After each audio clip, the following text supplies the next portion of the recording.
Maaltu si yaaddessaa? Yaa qabda taanaan maaltu si yaaddessaa? Bakka feetee deemtee hojjechuu dandeessaa. Isaan Ashamaa harka fuunee kabajamtoota jaalatamtoota hordoftoota YouTube channel koo jalatti argamtan hundumti keessanuu iddoof lafa jirtanitti nageenyiif jaalalli waaqayyoo isiniif haa baay'atu jecha warroon YouTube channel kootiif haaraa taatan YouTube channel koo subscribe, like, share gochuudhaan akka maatii nuuf taatan gamanumaan isin affeerra. Warroon maatii turtan immoo like, share gochuun yaadaaf qeeq qabdan komentii jalatti naaf barreessuun dagatinaa isin jechuun jaaladha.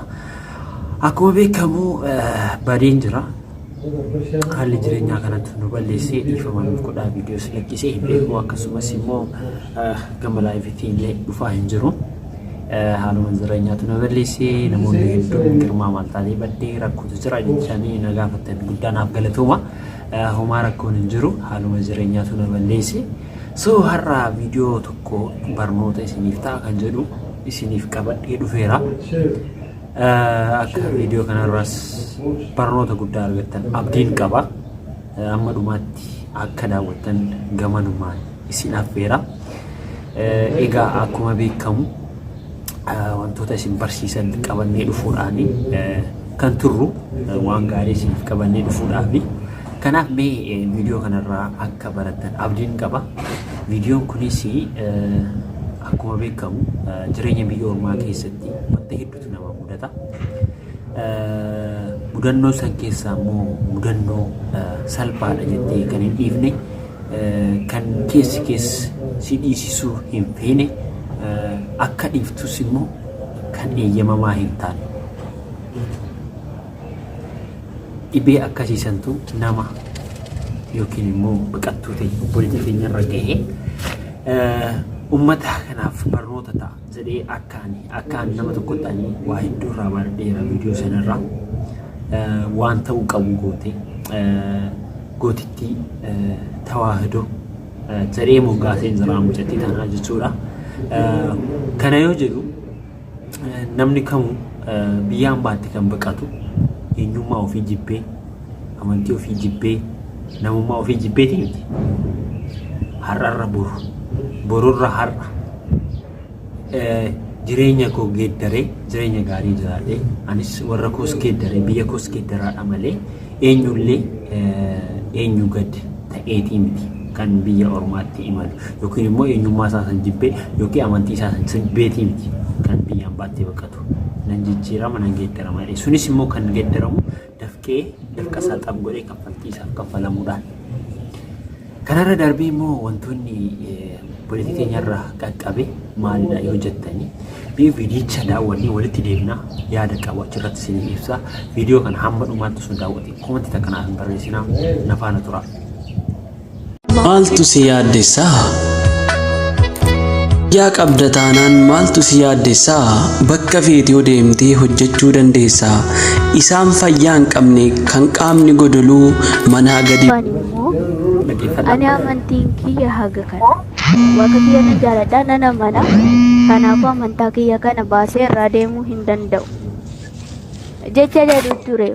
Isaanii nu si yaalchisna wanta barbaadde hunda siif goona fannoo kana ofirraa baasii suuraa kana gatii kanarraan mana keenya suuraan taa'uun hin danda'u waan ta'eef baasii gatee haan baasu fannoo keessanis hin barbaadu.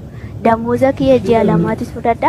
Tikeetti birruma kiyya nagataa nagalchaa hin galtu akka galtutti maraachitee lafa deemte akkaati duututti si galcha malee sin galchu atumti wanta kana baatteedha. Akkasii anis kara kanaan natti dhufnaan sodaadhu wanta fedhe godhin jedheen. Walaa albee fidanii walaa wal fidanii qaamni kiyya danazazee lammaffamuu sodaa san keessa of keessa ofuma keessa unan balleesse. Lammaffamuu wanti fe'aa dhufu fannoo kanan kutu kan jedhu keessa kiyya nan amane. Mana yaalichaa akkuma deebi'ee balballi natti hin cufamee hojii nan hojjedhaadhe. Cimmi wanti gurratti yoo bishaan nanatti gurri nama la'e kan dhiigaa fi malaana keessaa baasee jira. Guyyaa lammaffatti guyyaa jalqabaa ishiin natti nannan guyyaa lammaffatti wanta akkanaa kun nama tasfaayidhaan bakka tasfuu na dhaqqabi sa'aatii 12 alatti sin eegaa na dhaqqabin jedhe. Deemtee bilbila kiyyaas dorgomtee fiddee akkam akkana mucaa dhaqqaxxee afaan arabiffaan hin teechisedha. Hayyee akkuma dhageessani dhugaa ani mudatti tana baay'ee dinqisiifadhe guutittii tawaahidoo jedhee moggaasiif hin jiran akka kiyyatti gama kootiin jechuudha. Hedduun keenya amantii jechuun akka salphaatti amantii jechuun har'a dubbatamee boru kan dhiifamu amantii jechuun har'a uffatamee boru kan geeddaramu akka hin taane bareechitee barsiifteetiif jettiin tuni jechuudha.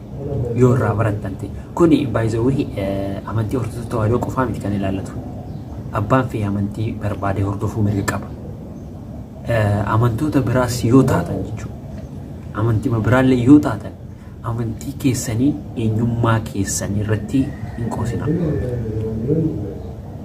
Maal jedhanii dhibamtee arbaanteejii dhibamtee kana ilaalanii gaafa amantii kee geeddartee fi fannoo kana ofirraa kuttee baasii barbaachisu hundaa cufnee si yaallaa jedhanii.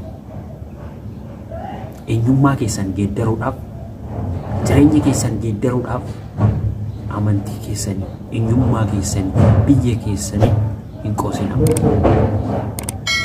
Eenyummaan kee kasiif geeddaramu rakkinni kee kan sirraa ka'u rakkina kee kan fooyyeffattuun eenyummaa kee gurguratteetii miti yookiin immoo eenyummaa kee haalteetii miti. Gaafa siif darba jedhamee gubbaarraa siif barraa'e siif darba waan ta'eef. Yoomillee taanaan qarshiidha. Eenyummaa keessan hin geeddarina. Dhaamsi kiyya warroota hordoftoota amantii kamiifiyyuu jechuudha. Eenyummaan amantiidhaan hin geeddaramu. Amantiin qarshiidhaan hin geeddaramu. Amantiin jireenya bareedaa jiraachuudhaan hin geeddaramu. Amantii jechuun isa dhumaa hanga dhumaatti si faana deemudha. Obboleettiin teenye qaaliin tun immoo jechuudha dhugumatti agarsiiftee jirti. Barnoota guddaas nuuf kennitee jirti. Waaqayyo ammas jabeenya kee kana daran dabalee siif haa kennu. Hunduma keenyaa jabeenya keetii kana nuuf haa kennu. Jiru namoonni tokko miidiyaa irratti eenyummaa ofii geeddaruu fi jireenya mijataa jiraachuudhaaf amantii koo geeddaradhee amantii koo maal godhee warroonni jedhan jechuudha. Suniin durumaa amantii ofii maal akka ta'e hin beekan. Dhimmi amantii nama beekutu beeka waan ta'eef. Kanaaf eenyummaa keessanii fi amantii keessaniin hin qoosina. Dhugaan seenaa jedha. Wanti hafe haafu malee. Qabeenyi ni dhufa. Ni lufa. Qabeenyi ni dhufa ni argatta ni dhabda. Gaafa Waaqayyo jedhe siif darba malee amantaa kee geeddartee eenyummaa kee jijjiirteef wanti siif darbu tokkollee hin jiru. Bileenara osoo sii kennan. Kanaaf ofitti amanamummaa jechuun kanaadha. Intala tawaahidoo jechuun kanaadha. Onnee godhadha akkanatti. Gaafa Waaqayyo jedhe malee lubbuun teetu hin baatu. Gaafa Waaqayyo jedhe garuu beellaa 99 irra ijaarrattee achi keessa osoo raftee jiru siif dhumaa jechuudha. Gubbaadhaa yoo siif hin dhufne yoomillee taanaan ati eenyullee si sodaachisu eenyu harkallee seentuu ni baata. Kan si baasu eenyudha Waaqayyo.